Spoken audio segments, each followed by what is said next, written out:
তো এর বাইরে আমরা আজকে প্রথমবারের মতো স্যাটেলাইট ইন্টারনেটের যুগে প্রবেশ করলাম এবং ফেব্রুয়ারি 2025-এ বাংলাদেশে স্যাটেলাইট ইন্টারনেটের কোনো গাইডলাইন ছিল না।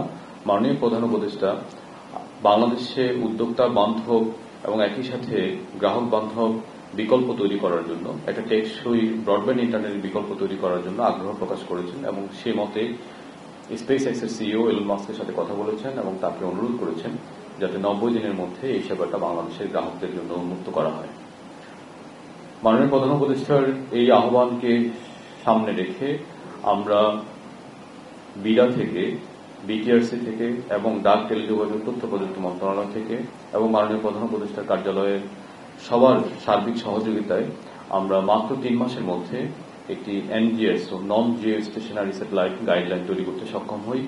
এই গাইডলাইনটা বিভিন্ন স্তরে কনসালটেশন করা হয়েছে। ভেটিং এর পরে আমরা 75 রকমের পরামর্শ বিভিন্ন জায়গা থেকে পেয়েছি।